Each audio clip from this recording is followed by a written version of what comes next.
All right, so today I want to talk to you about the best way to price your services if you're running a virtual assistant agency business. Now, I want to be clear, a virtual assistant agency business is not a business where you're going to do the client work. Far from it.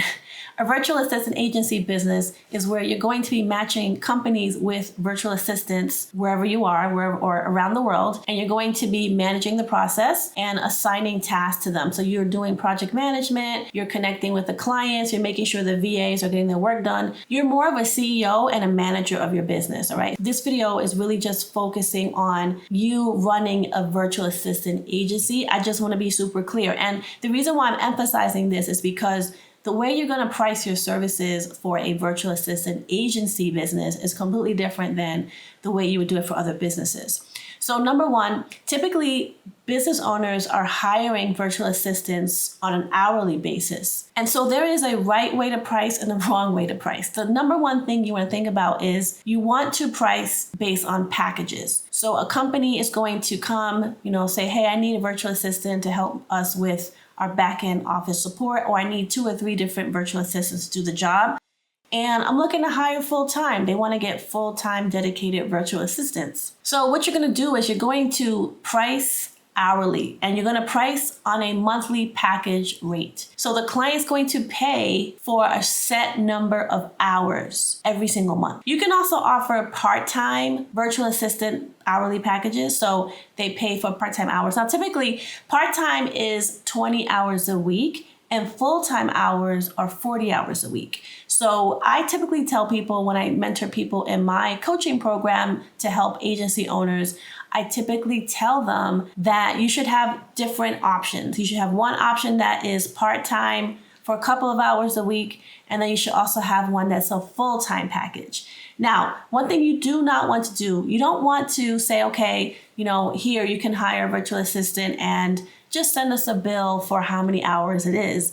You want to set the expectation and say, this is the amount of hours we are providing this service for, and you have to use XYZ amount of hours. That's the best way because you get to plan ahead of time. In a nutshell, you pretty much are selling a flat fee service package to these clients.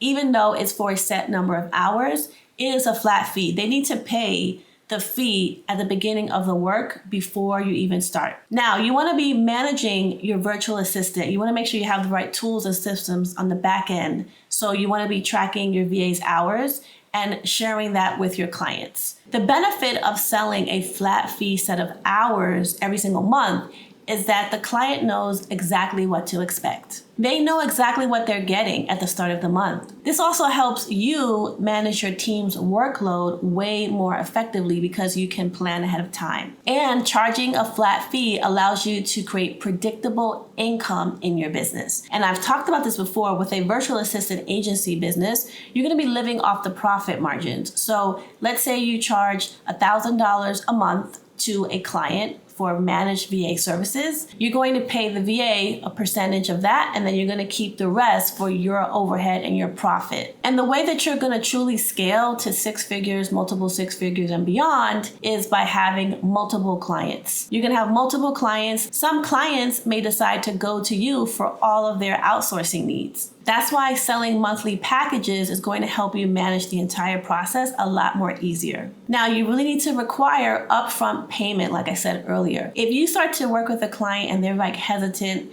to pay at least a percentage of that money upfront, that's a red flag for you. You want to build a relationship of trust. And this is something you're going to be doing through the sales process, sharing your process as far as how you work with clients and how you hire and staff VAs for your clients. If you sell effectively during the sales and onboarding process, the client will have no problem paying all of it up front. I have a lot of clients who literally just pay all of it up front. They don't even split the payments up because I built a relationship of trust with the client. And so they know my process. They know what to expect. They are fully educated throughout the onboarding process. Now, here's another question I get asked a lot is, should you share your prices on your website or don't share them, okay? And my answer is for virtual assistant services, that's pretty straightforward. Like, hey, if you want to hire a part-time 20 hours a week VA, this is how much it's going to cost versus a full-time.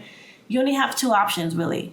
And so in that type of scenario, I highly recommend you just put the prices on your website. Just let people know, because for virtual assistant services, typically companies are hiring because they know it's more affordable. It's not as pricey, right? So one thing you can do is, this is why I really love having a part-time VA service, because it's gonna cost less money than a full-time service, right? So a part-time VA is gonna work 20 hours a week. So you can start by saying, hey, on your website, for example, if you want to work with our virtual assistants, we can get you started for just XYZ per month. And the part-time rate is less money because it's less hours, right? So I highly recommend you use this.